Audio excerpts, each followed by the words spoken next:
you, Mr. Speaker. Definitely not alive at the time of the Cuban Missile Crisis. But I have been to eastern Ukraine and been 2 miles from the contact line with that occupied part of eastern Ukraine. So I am under no illusion about the threat of Russian aggression, and he knows that these benches have supported the government on that when required.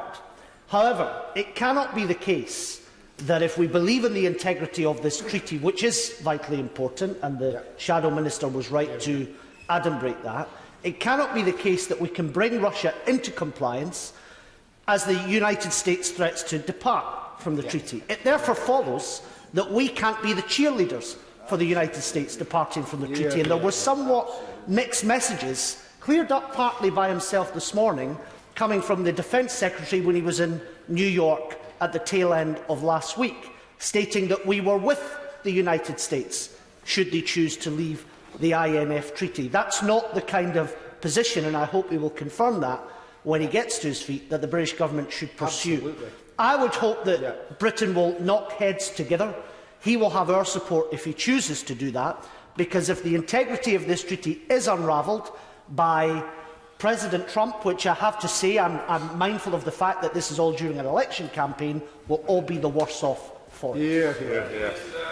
I thank the honourable gentleman for his wise comments. I think it is important to recognise the US have not yet withdrawn from this treaty, and clearly we are in discussions with all of our allies to try and avoid that outcome. But equally, it is important that Russia returns to full and verifiable compliance on these matters. So, and I think it is also, I'd say, worth reflecting, as I did in my initial response, that with the New START treaty there are other treaties around. I accept that obviously this is something that is very much focuses the mind on all of us here in the European continent, but nonetheless there are other treaties which are still being adhered to, and I think that is a positive starting point in trying to bring both sides together.